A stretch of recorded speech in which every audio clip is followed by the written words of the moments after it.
All right, and we are live. Thank you all for joining me and DeLisha Sylvester. You probably know her as Women's Elevation Magazine, the Naturally We movement, Me movement. So I'm super excited. DeLisha is one of our 6 young professionals on the rise for 2015. She's also one of my sorority sisters, so I'm extremely excited, proud of her, and happy to interview her tonight. So welcome, DeLisha. Hi, how are you? So if you have questions tonight, you can tweet us. You see both of our handles here on the screen. Use the hashtag NTCJ for navigating the career jungle, or if you're viewing through Google Hangout, you can go ahead and put your question in the Q&A box, and we will answer. Delicia will answer your questions tonight. So just to get started, you've already read her interview and her bio on my blog, JacquelineSwilly.com. What we're going to do tonight is we're just going to take it a step further. I'm going to ask Alicia some questions. She's also going to answer some of your questions.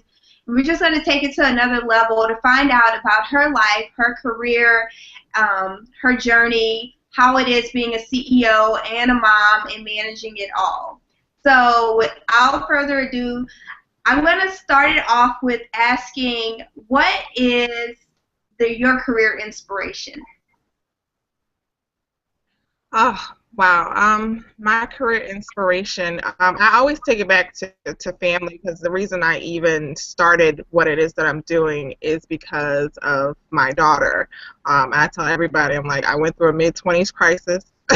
and I was like, what am I gonna do with my life? I have this baby now, but I feel like I need to be something other than just a mom and someone who goes to work 9 to 5, and all that's great, but it just wasn't for me.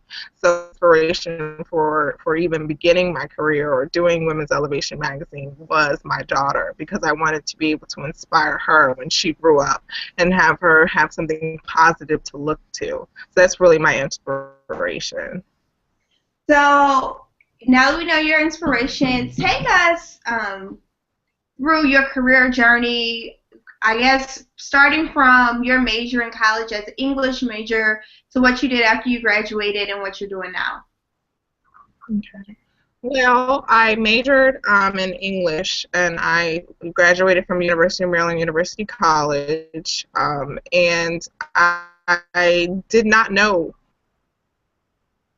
I love reading and I like writing, but I didn't know how I wanted to incorporate that in life after college.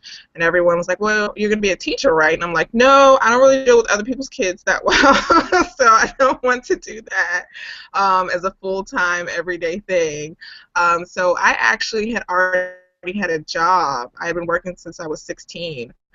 In accounting for a real estate firm in Bethesda. So I kind of just went back to my job after I completed college, and I did that for a few years, and then just kind of climbed the corporate ladder until I got to a point where I felt satisfied. And I started working for another job in Bethesda, and lo and behold, found out I was pregnant and decided, okay, I'm going to go and do my master's while I'm in my 3rd trimester of pregnancy, and that did not work out because I didn't want to go back to school, but I knew I wanted to do something. And then after that, I said, okay, well, let me start a business in bookkeeping to, make on the side and do that, because that's what I was doing at my 9 to 5 job. I was doing bookkeeping, so it made, but that's not too fun. So finally, I, had kind of like a vision. I always say I woke up in the middle of the night and I said, okay, I don't want to write a book right now, but I want to do something that has to do with writing, and that's kind of where Women's Elevation magazine was born. And from then on, I've been running since 2012, since August of 2012. It's really been the journey of Women's Elevation magazine. So that's kind of how everything kind of came together. So just to our viewers, if you have any questions for DeLisha, just hop in. You can ask them here on the Google Hangout screen. You can also tweet us your questions. But I know you're also working on a book, and you shared this with your Instagram community. So how did that play a role, and how did that come about? I had actually started working on the book, I want to say, about a half ago. And it was just going to be a book about my lessons that I learned as an entrepreneur. But of course, life has a way of throwing things at you, and a lot of things transpired. So I kind of put the book on hold. And then my mom had kind of been diagnosed with cancer, with breast cancer. I was still working full time during all of the Women's Elevation magazine and doing my bookkeeping at the same time. I had lost my job. And so I decided to kind of go back and finish that book during that time. And the book is basically, like I said, about my lessons that I've learned as an entrepreneur, the things that people don't talk about. I think a lot of people talk about the glitz and the glam and, oh, I made it. But I kind of want to talk about this is what happened before I made it. And these are the mistakes that I had to go through. And these are the mistakes that sometimes I still make it. The things that I learn every day. And then this is how you deal with life while you're an entrepreneur, because life is still going and happening. Like I said, my mom was diagnosed with breast cancer. I couldn't stop what I was doing just because my life was kind of in shambles at the time with so many different emotions. So that's kind of where the book was kind of finished and born from, was just kind of being in that terrible place and trying to figure out what it is I needed to be doing and what it is I was supposed to do, and wanting to quit, but having all of these words to say. So that's kind of where the book came from, and it's called If I Knew Then. So with that, you talked about you got pregnant, you're still in your 20s, but you got pregnant in your 20s, and you lost your job in your 20s, and you were dealing with your mom receiving the news that she had breast cancer. Where do you find the inspiration to keep going, and where does your strength come from? It comes from a lot of different places. My mom is huge, because my mom, I always tell her every few years you go through some sort of health scare, and we joke about it, once everything is said and done, because believe it or not, when I first started college, right before I was geared up to start, my mom had a heart attack. But she pushed me to go, and she said, go to school, you need to do this. And while I was in my senior year of school, she had bypass surgery. So, dealing with her, health issues, and then my dad having health issues as well, I've kind of learned to adapt. Of course, I have my breakdown moments, and I'm screaming and crying and, saying, Lord, why? But she's really, truly an inspiration. And then looking at my daughter and the support I have for my family, my fiance is a huge supporter of what I do. And he's here when I can't be here, so that's always a plus. And then just having people in my life like yourself and my other sorors. I have a lot of sorors that are huge support. I have a lot of Greek sisters who are huge support, so that's always great to kind of have that sense of community around me, and other entrepreneurs that are around me as well. So it comes from a lot of different places. So that's a good segue into tell us about your life as a CEO. What's a typical day like? And I know you're doing many different things, so just give us an example of some of the things you do throughout the day.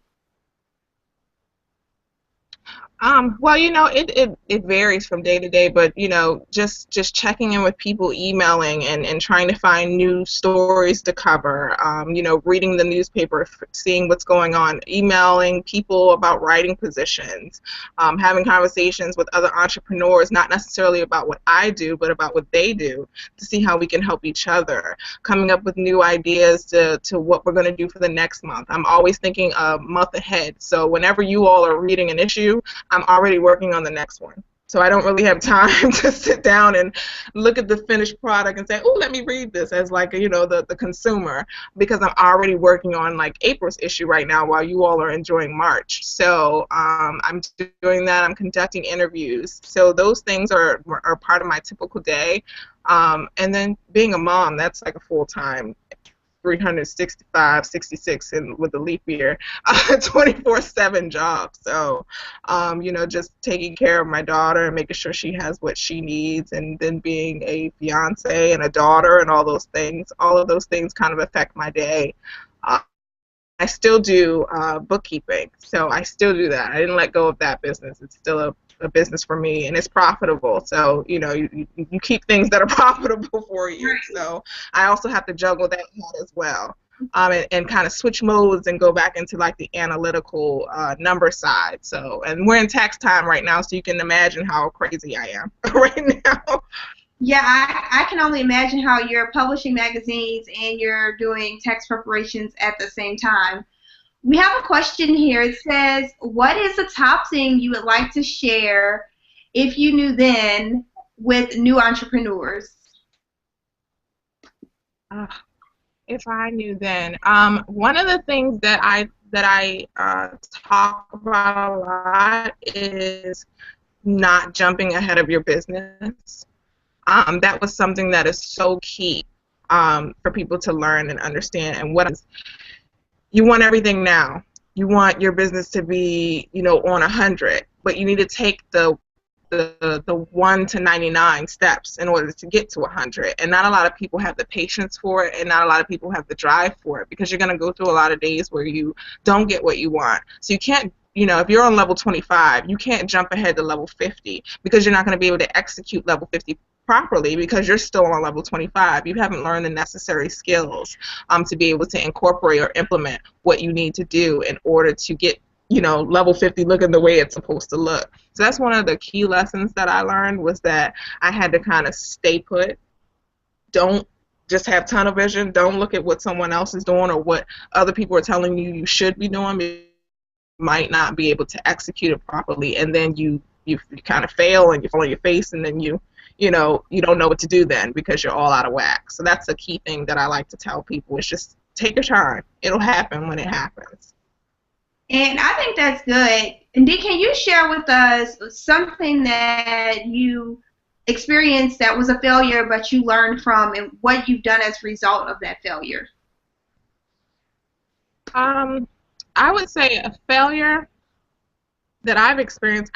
Failure is such a interesting word to me, because I describe failure as giving up, as not trying. So whenever I don't try, and whenever I don't, put it out there and try to execute something, that's a failure to me. I don't believe you fail when you try. I think you just learn a lesson, and you just, figure out a way to revamp it. So, for instance, when we first started out, when I had my relaunch party for the magazine, we started out with subscriptions, and I said, okay, I'm going to do this, and we're going to charge, this amount, and this is what we're doing, because we weren't at a level in which we could implement, subscriptions. So I had to go back to the drawing board and figure out, okay, who can I connect with? What brands can I connect with that I can make this a valuable experience to the customer? And then I went back to the drawing board. I came out with, okay, we got to get in the App Store. We got to be in Google Play. We've got to be in iTunes, because people are going to want to read this on the go. So those are things that I later implemented, and now we're doing the subscription service again, but we're able to offer it in a different way that'll meet more of the masses, whereas before we didn't have that, because I didn't know how to do that then. So that's going back to jumping ahead of your business again as well.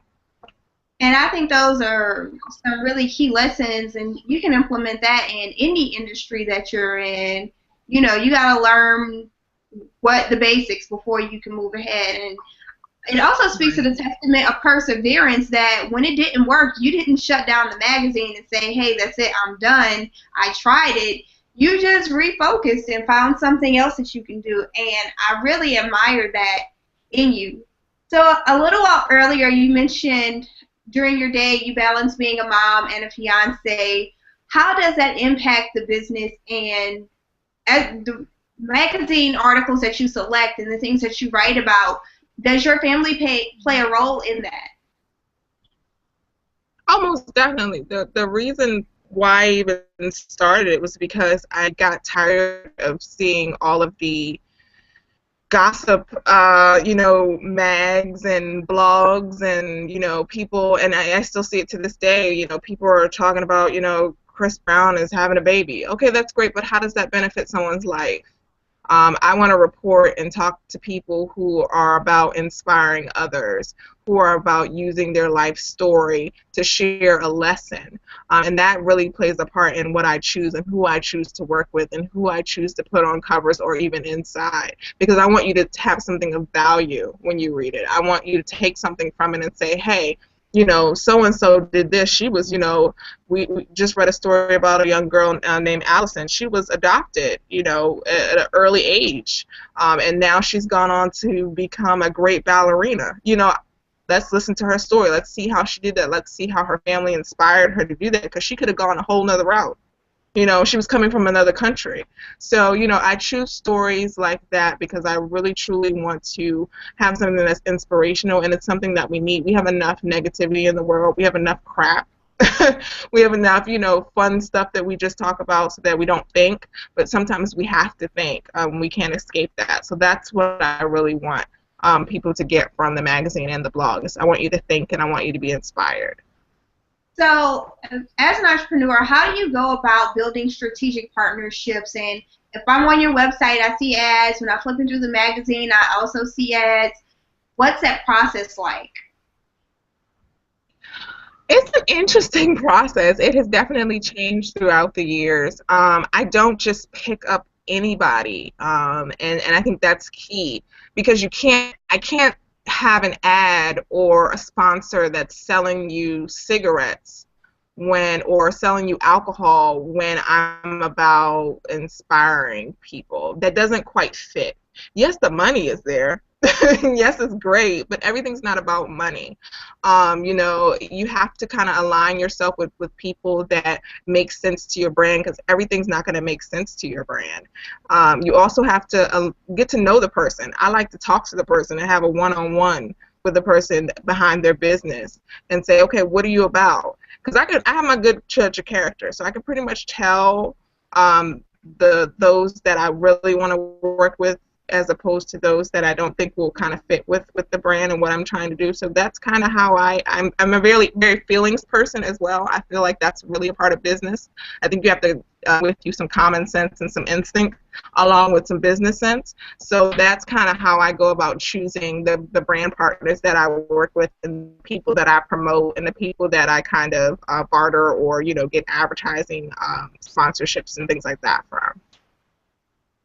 So, along with that, I know you shared with me maybe like a year ago how you were inspired to start the Naturally Me movement. So, can you share that story with us? Yeah, so I was inspired to kind of start this movement, and the movement has changed drastically from what it started out as. It literally started out as us just talking about, you know, loving yourself, loving who you are, self-love, self-esteem, and we still have that. But it has grown to be a movement that talks about not only those topics, but the topics that are going on in the world and really showing you, hey, this is the world. How can we change it?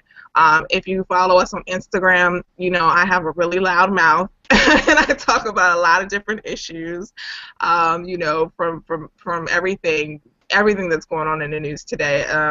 We were currently talking about the SAE fraternity and that whole situation. So I love to talk about the issues. I love when people tag me in things, and those are the things we talk about. But about a year and a half ago, I decided to start this movement because I really wanted to explore women falling in love with themselves and showcasing that to the world and giving them inspiration and having conversations back and forth and saying, hey, let's talk about this quote. Let's really get into this quote. And so I started a sipping tea kind of thing that I do along with that, where I take a quote and I really delve in and I say, okay, this quote is about God, but what is this quote really saying? What does this quote really say? What does it really mean? How can this affect your life? And I get a lot of responses back and forth from people that say, I don't know why you're in my head. Get out of my head. I really needed this today. And that's what people need. People need to know that they're not alone. We talk about everything from depression to sexual assault to, I mean, I remember the night we had the conversation about sexual assault. That was so huge. We got so many different responses where people sharing their story on the internet to strangers. How powerful is that? So that's really what the movement is about. It's about being a powerful movement and sharing stories and being able to connect and become a family, basically. And one of my favorite things that the movement has done, and I see everything that you're doing, and I truly admire it, but I was really inspired when you said post your pictures with no makeup, because a lot of people feel like they have to have their face beat if they're going to post a picture in. I know you and I, we don't wear makeup on a day-to-day basis, but just to let people know that it's okay, I felt like that was so inspiring. And then the participation that you got from that, I was just blown away. Yeah. So Yeah, so Yeah, that was a big one for us. That was Davis, and I love it. all right, we're freezing up a little bit. Dee, are you still there? So there, what I was saying was I love doing that part of the movement. That was really fun. I am not a makeup girl. I will do it for photo shoots. I will do it if I'm going out. It's a pain in the butt. But every day I do not wear makeup. I literally don't. If you catch me, you're going to catch me with a bare face. And I admire those that do makeup and hair and all those things. You are wonderful with your craft. I'm just not one of those people. And I want to showcase to people that they don't have to change themselves in order to be accepted. I think the society has become all about adding butt implants and boob implants and cheek implants and hair extensions and all those things. And those things are fine if that's what I have extensions in my hair right now. I mean, I have braids. So, those things are fine, but at the same time, you cannot replace yourself with those things, meaning that you still have to love yourself within. You can't just, put this stuff on and think that love is going to come to you or that you're going to love yourself. So that's really what that piece of the movement was about. And the response was great, and I loved it, and we'll definitely continue to do that and showcase women in their bare and beautiful selves. I have a question here, and I just want to let our viewers know, if you have any questions for DeLisha, you can pop them into the Q&A box here on Google Hangout, or you can tweet us, or someone just texted me a question. That's fine, too. It says, DeLisha, can you tell us about your experience as a bookkeeper? What are the top 3 things that entrepreneurs should be doing? Well, one, you should have a bookkeeper. That's the first thing, please. I tell people all the time, at some point your business is going to grow, and if you are not good in accounting, it is okay to get someone else to do it for you. Pay that fee, or you will hear IRS knocking on your door. I always tell people that. That's one of the things I advocate for, because it's very important. The other thing, I think that for entrepreneurs, and this is outside of accounting or bookkeeping, but I think it's very important to have a great image of yourself. You have to invest in yourself, and you have to invest in what you look like, meaning that those selfies for your profile pic or for your website pic, those don't work when you're in a business world. You need to have professional photos. That's like a pet peeve of mine. People email me great stories all the time, and I want to use them, but they have like selfies, and I can't use that in a magazine. It just doesn't work that way. And if you cared enough about your business, then you would care enough to make sure that you had professional across the board. So that's the second thing. Another thing is definitely investing in, a website. I think that's key, and you and I have kind of chatted back and forth about web all the time. I've built mine from the ground up, so I'm really into learning that piece of it and doing that. But if you don't know that skill, hire someone to do it, and make sure that you get that done, because people view you first before you even speak. And it's even more vicious online because they don't have to stay at your website. They can just click off of it. So, in person it's a little bit harder to just be like, oh, I've written you off. But online it's very easy. You can just ignore it and not follow, and and that's it. And then you'll never know that they're not your customer. So those 3 things are very important. Yeah, I think that's really key for entrepreneurs to understand, that having a professional headshot, it's an investment that you have to make, and investing in your website is key. And while we're talking about resources, I know in your written interview that's posted on my blog, I asked you what's one of your favorite resources that you use, and some of the tools that you use to stay sharp. One of those is Canva. So can you talk about why you like Canva, and then also share with us another tool that you like? Okay, Canva is it's just the best. It is a website that allows you to create graphics. So you can create anything from like an album cover to a book cover to a podcast cover to a flyer to anything in that thing. And it's very easy to use, and I use it not only in my own business when I need a graphic really quick. I also use it with with what I do with my chapter with the sorority. I use that as well. So that's a huge plus. Learning that website and being able to use it is great because it's good to just get a graphic really, really quick and you can use it. Another tool that I am using, I'm trying to think because that's like my baby right there. Canva is the one that it's my go-to. It's the one that I use a lot. I'm learning how to use my calendar. That's is that a tool? Can I say that?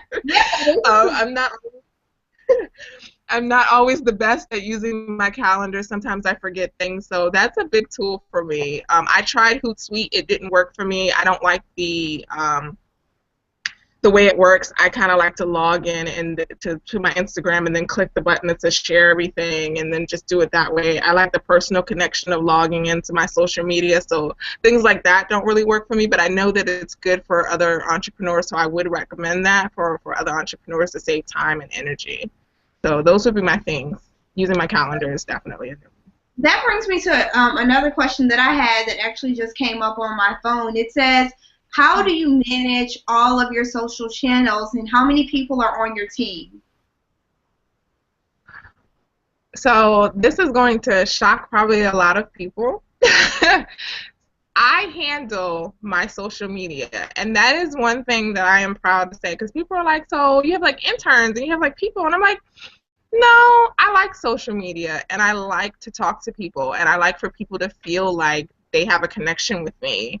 And a lot of people do. I'll get good morning messages and, people will, Instagram me or tweet me and I get a relationship with them. Sometimes they'll add me on Facebook and we become good Facebook friends and things like that. So I run all of the social media. I know it sounds crazy, but, just being able to, put something on Instagram and then click the Facebook and the Twitter button saves a lot of time for me, so I don't have to post it.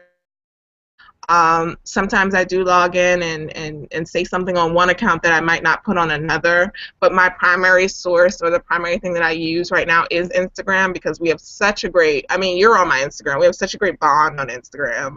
There's so many great people on Instagram that I talk to a lot, so a lot of my social media time is spent there. I do have a team that helps me with the magazine outside of social media. I have a graphics designer. Her name is Shannon Clark. She's amazing. She does every major graphic that doesn't come from Canva. So she does the magazine, a lot of our flyers. She did my book cover and things like that. So she handles that, so I don't do any of that piece of it. And then I also have a lot of writers. Yourself being one of them. I've worked with a couple other ones. Sophia Smith-Jones was a writer for us. Aronia Waller is a new writer. She's a new contributing writer for us. Kara Freisen, great. She writes all of our spiritual pieces in the magazine. She's a great writer. And Bruce Turner Photography, he does our Beauty of the Month for the magazine. So it's not a large team, but we make it work. And we do what we need to do, and we put out great content. I love my team, though. And that's really great. I have another question that just popped up here, and it says, how do you manage everyone on your team? How do you communicate with them? Most of my team members are on my Facebook. I tell people all the time, if you want to talk to me and give me an answer something really quick, find me on Facebook, because that's the quickest thing. So Facebook, that messenger pops, I can see it. I'm also in my emails a lot, but some emails get lost because of the amount of emails I get on a daily basis. So I always try to tell people to find creative ways to talk to me. Social media is fine. I'm not one of those kind of people that are like, it's totally unprofessional to message me on social media. It's perfectly fine, and I don't mind it. So I might, send a message to one of my writers and say, hey, I need this by this date, or can you do this? And we'll have a conversation, and, then we might start chatting about something else. But usually it's, I email them, and they have the media kit, which has our calendar for the year set up. They'll let me know if they can't write for 1 month, so I'll find someone else to write in their place. So we kind of just keep it like that. And email, sometimes phone, but for the most part, it's really virtual that we talk back and forth. It's email and it's social media. Okay, we have another question. You guys are, ladies and guys, are amazing with the questions. You can send it to me here through Google Hangout. You can tweet me, text me, Facebook, Instagram. So this question comes from Julia, and it's a tweet. It says, what's your advice to someone who's really stretching to discover their inner entrepreneur? Is this for everyone? Entrepreneurship is, I always say, for a special breed of people. And I don't say that not everyone can do it. It's just that even if you aren't that special breed of person, you have to make yourself be that. And what I mean by that is that when you're an entrepreneur, bedtimes are just like obsolete. I can't tell you the last time I went to bed before 2. And it's not because I can't go to bed before 2. It's just because I'm so passionate about what it is that I do. Sometimes I'll get a great idea at 1 o'clock in the morning, and I can't sleep until I get something on the paper that describes what that idea is. And then I could work on it tomorrow. Or if I'm that passionate about it, I'll work on it that same night, you know, up until 3 and 4 o'clock in the morning. So I think you have to have a motivation and a drive. I know that, you know, I've had many instances where I've talked to people and they're like, I'm going to start my own business. And that's great. And I encourage them. I'm like, go ahead, do that. Do exactly what you want to do.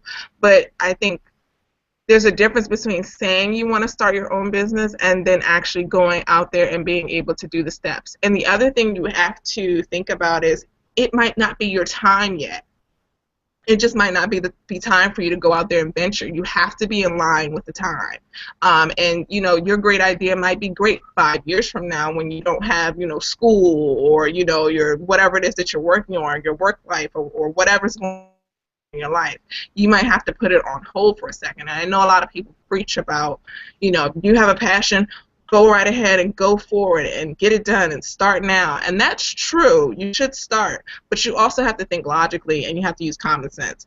If you're going through X, Y, and Z and your life is in shambles and it just probably wouldn't work out for you to have this extra stress on, then don't start until you can kind of step out of that and say, I can do this now. Because life will never be perfect, but you know when you'll be able to start it. So I don't necessarily say it's not for everyone. You just have to turn yourself into an entrepreneur if you're not already passionate about what you're doing. So that's what I would say.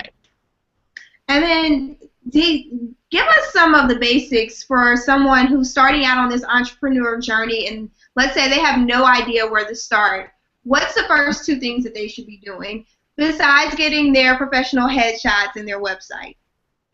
Outside of that, it's, you know, for me, entrepreneurship came from such a personal place once I found my passion. You know, bookkeeping necessarily wasn't my passion. It was the most automated business, I would say, because it came from the fact that I had the skill.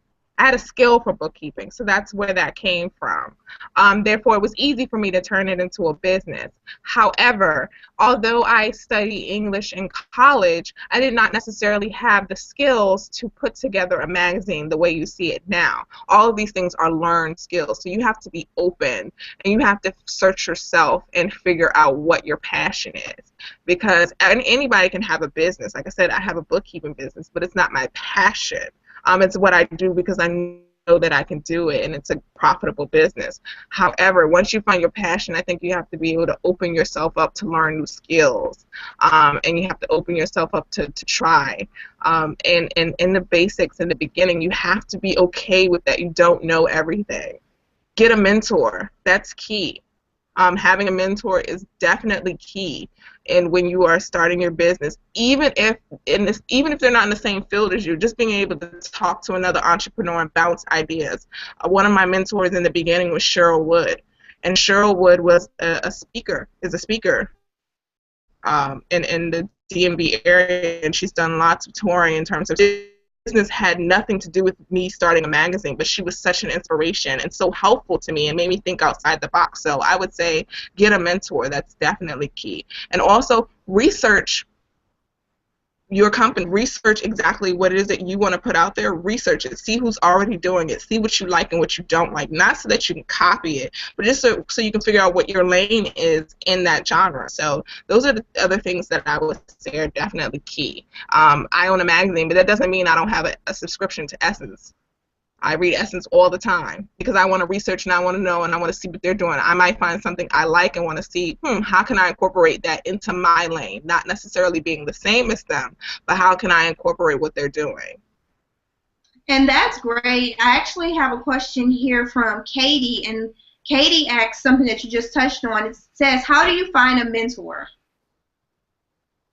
Well, there's lots of groups. I just did a panel actually last week for Ladies DC, and they're a great group, and they have mentorship programs as well. Finding an organization within your own community and within your own city and state and all that, they definitely will have something that's geared towards women or geared towards entrepreneurs. That's a great way to look. My first networking kind of group or mentorship group was with Cheryl Wood, and she had a program called Women Entrepreneurs Partnering for Progress, I think it was what it was called. And that's kind of how I found that. I would also say reach out to, like I said, other people in your area, and finding an accountability partner is also key. Having someone in your corner that's trying to be on the same path as you, maybe not the same business, but having two people or a group of people working together, you can really exchange ideas, and you'll be able to find maybe a mentor that way as well. Because I think kind of take your group, your core group of people, and be able to turn it into something bigger. So I think that's kind of what I did. I definitely established my core group of entrepreneurs first and had that network, and then they were able to lead me to where I wanted to go in terms of mentors and things like that. But definitely check out places like the Small Business Association or like a Ladies DC. I know they have one in Atlanta, and I believe one in New York and a couple other places. So to piggyback on the mentor question, I do have to give a plug to two organizations that I support. One is the Black Career Women's Network. You can ask questions for free there. And another one is Levo League, Levo.com. You can also ask mentors questions there. Oh, and there's one other that I've used and mentored people on. It's called micromentor.com, and it connects you with mentors. So check out those resources as well. So we have a question here from Aranya Waller. It says, how do you find your work-life balance, especially when you're so passionate about your business?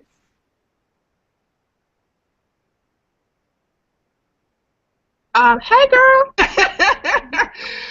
Okay, wait, read her question one more time because I was so busy saying, hey, I know her. Read it one more time.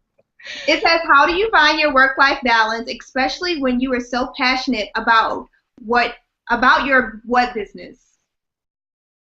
So I think it's about your business. Okay, yeah. So for me, I have a family, so it's a little bit easier, but in the beginning it wasn't. I always tell people when I was first starting out, I was away from home a lot because I was trying to get it off the ground, so I was constantly gone to somebody's event late at night after getting off of work and getting home at 6, and with a very angry fiance in the beginning. But now we kind of just have like a balance. I cut back. I'm home more. Even if I'm working, if my daughter says, let's play, and she pulls out the tea set, it's time to play. Shut down what you're working on and just know that you have to, and you can get back to it after you spend those moments together. But you have to make sure that you take out time for yourself, because you can really get drained quickly and feel overworked. And if you're in a relationship, you have to give that time, because if you don't, it'll be some issues. You have some arguments and things like that. So I definitely make sure that I take time with my fiance, or I go away with all three of us, or we have a weekend without the baby, or it's just a weekend where we're all three together and we're playing tea sets and I'm watching Sprout and whatever else she wants me to do, because she's the queen of this castle. So she runs the show. What she wants, she gets. That's it. So thank you for that, and for sharing some of the personal details of your life. I have a question here. It's really long, so I'm just going to try to condense it. And it says, with the movement in the magazine, you've touched my life, so I want to thank you for that. And how do you pick your topics for each month, and how do you select the people that you feature? And that's a condensed version of that question. Okay. Okay.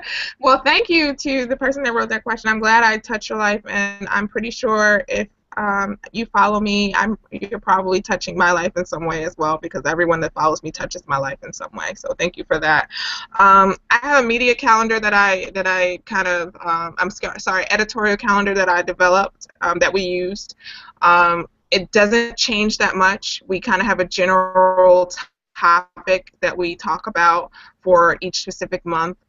There are certain months in which I talk about certain things, like October will always be Breast Cancer Awareness Month, and it will always be Domestic Violence Awareness Month, because I know of people who have gone through domestic violence, and my mother has gone through breast cancer. So those are two things that touch me. So we will always have those months dedicated to that time period. So it was really just finding topics that spoke to me, topics that that other people are talking about, like love, sex, and relationships. I want to take them to another step. I want to take them to another level and really dig deep into them and talk about different things that you might not think of. So I want to talk to those people who don't necessarily get in the covers of the other magazines like an Ebony or Essence. I want to bring those people in, and I want to talk to them about what it is that they do and be able to share their knowledge.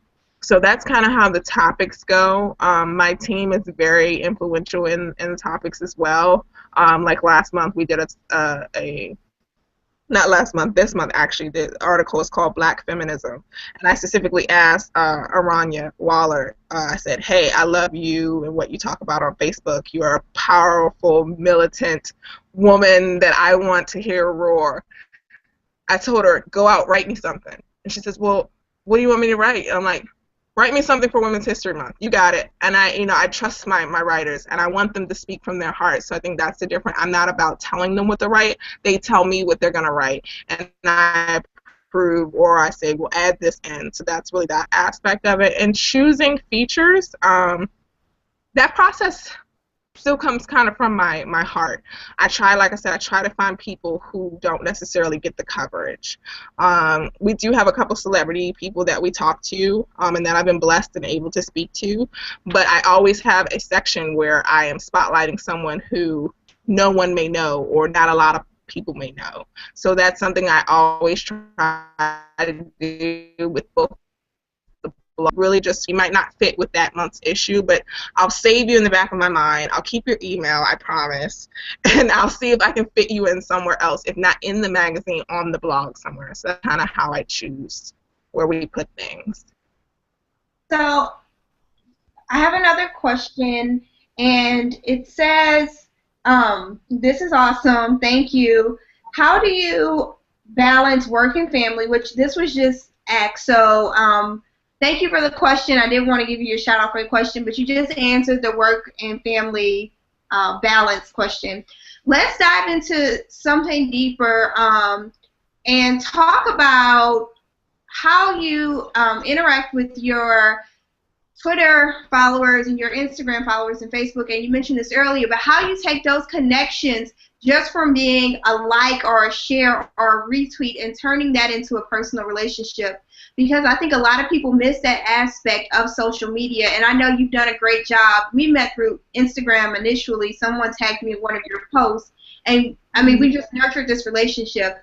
So take us to that and how you do this really well, nurture those relationships from offline to a face-to-face. I think I'm just me, you know.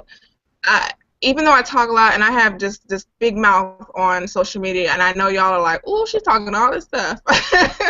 I'm a very introverted person, and you know, my fiance will tell you I am very nervous before speaking. I am very like, okay, does my hair look fine? Do I look okay? What am I going to say? You know, I'm very like jittery and things like that when it comes to meeting new people.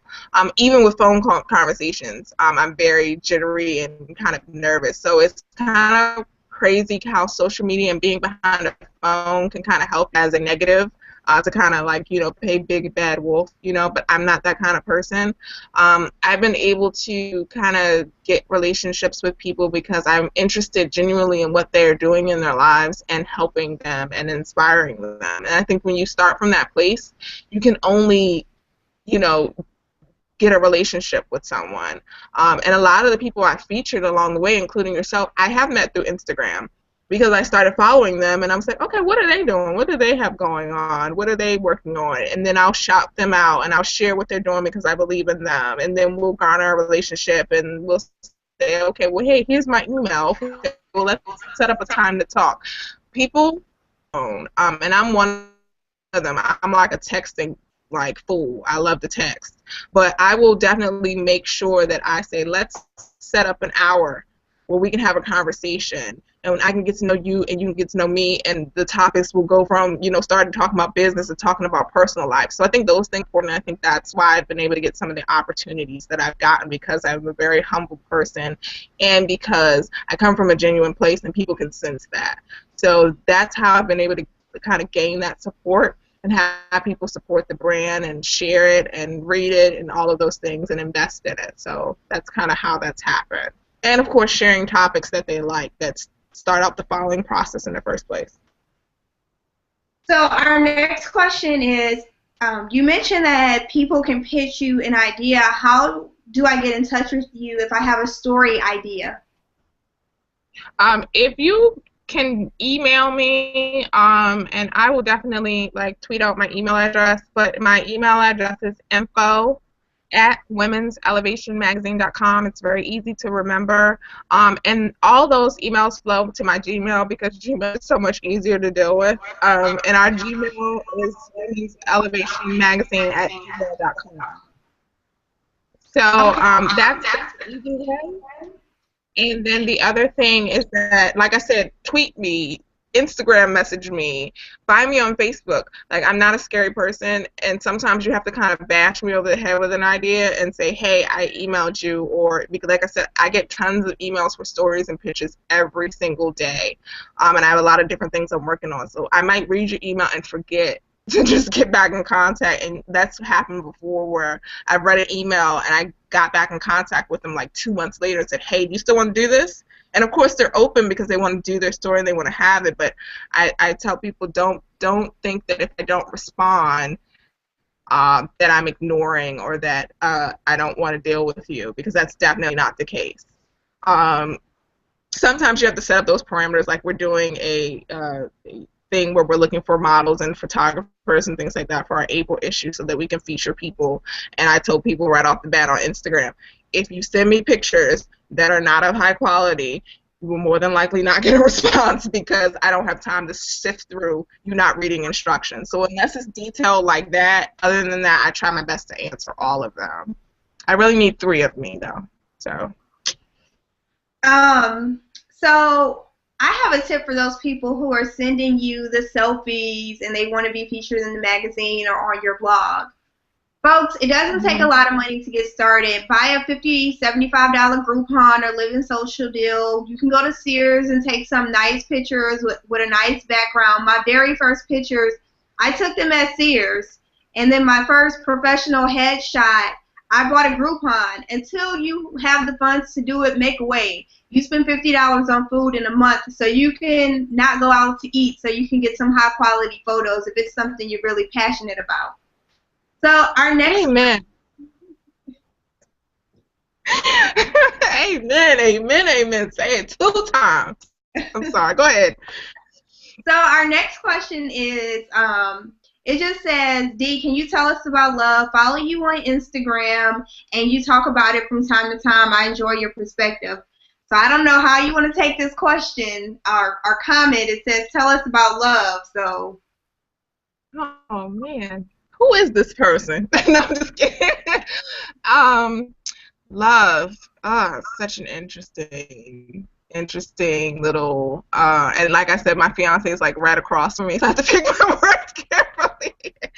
No, but, I think that people fall in love and they, this is a good one. Whoever asks this, I'm gonna get you. Let me restart. I'm gonna talk about my personal experience. I met my fiance and I fell in love with him right off the bat. And I know a lot of people don't necessarily believe in love at first sight or first conversation, but that's just how well we connected and how well we did together. We kind of knew what each other were about.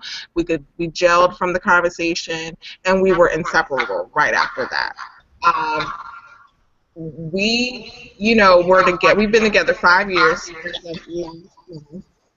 And, one of the biggest things I get is that, why aren't you married yet? And I'm like, oh, love don't work that way. I love him and he loves me, but just because you're in love doesn't necessarily mean you have to get married tomorrow or in 5 years or in 10 years. My parents were together a long time before they got married, and I know a lot of people that, were together 13, 14 years, had kids, and still, not married. So that's one of the things that I get a lot. In terms of being in love and being in a relationship. And it's hard. I think you can't lose yourself in a relationship. That's a key thing. And that's one of the things that I felt before in my relationship, is that I was losing myself.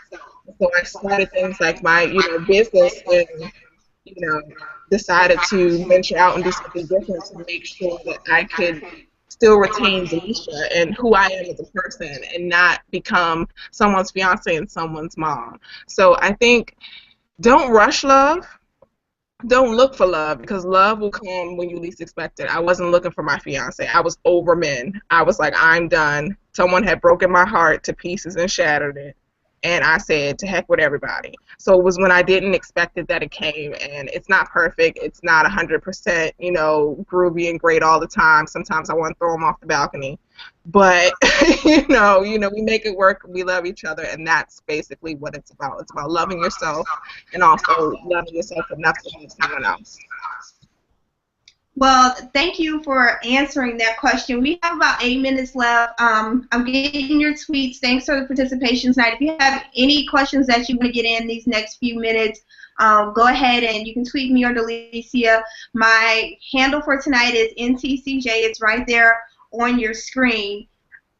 Dee, before we go, I know you're really involved in the community, and I want you to share with us, and I think it will spill over from your passion with the movement and the magazine, why it's important for you to give back to the community. Well, it's important because a lot of those community members are kids, and they're watching us. And that's something I talk about a lot, even on social media, is that our kids are watching us. So we have to give them the best example that we possibly can of ourselves. I'm not saying to be perfect, and one of the things that I say all the time is that I am no one's role model, and I don't have a role model. And the reason I say that is because when you put someone on a pedestal and then they fall, that's very heartbreaking. And I don't want anybody to place me on a pedestal. I don't want to place anybody on a pedestal. So I don't have role models, and I don't advise anyone saying that I'm their role model. I would just say that, I want to be an inspiration for someone else. And that's the reason I give back, is because I want to inspire someone else to inspire someone else to inspire someone else. I want someone to see what I do and say, I can make it too, because she made all those mistakes and she fell down, but she got back up. And that's the most important part. I'm involved in, a lot of things and a lot of great works with Sigma Gamma Rho Sorority Incorporated, of course. A lot of my giving back comes through my chapter, Zeta Tau Sigma, outside of Prince George County. So we do a lot of things. We do a lot of, of course, youth symposium and things like that. We're working on that this weekend. And I'm very involved in just kind of making sure that the kids know that we're here for them. I also do mentorship.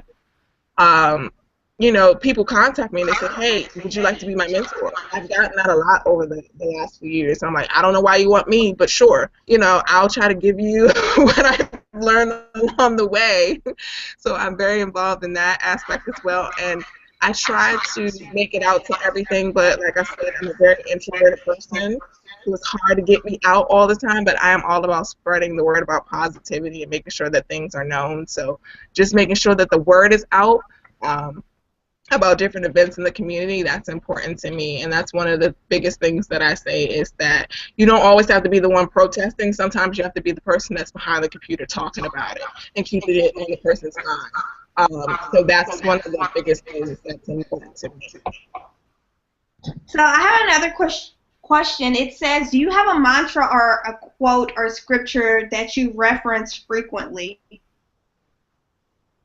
I think one of the biggest things I reference, or the things that we're known for, is, get promoted get inspired, get elevated. That's our tagline.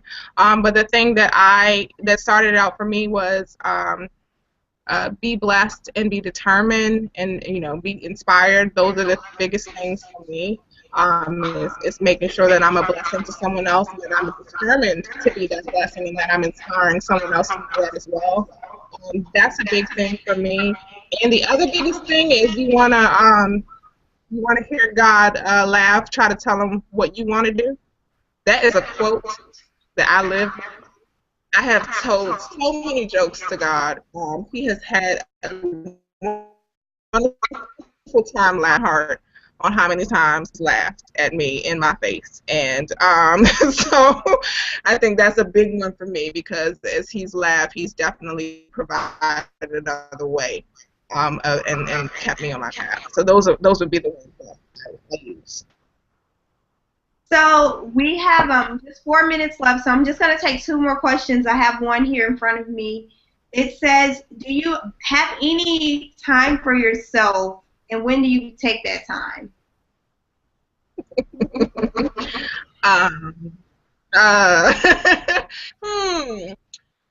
Time for myself. Yes, I do take that time. I can name a couple times I went out with a soror and I was like, hey, let's go to dinner. And I've gone out with my best friend over the past, week and said, let's just go to dinner. And it was like on a whim. I called her up and was like, hey, are you free tonight? And she was like, yeah. We just went over to Red Lobster's, which was on the corner from my house, and we just sat there until they closed. So I try to make sure I do that. I also, I'm a dork, I'm a nerd.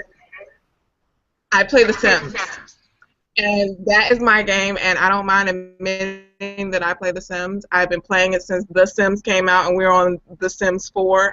That's a huge pastime for me, because I can just kind of like turn my brain off and play the game. So that's how I get my me time in. I know that's not exciting. I know you were expecting manicure, pedicure. I don't do all that crap.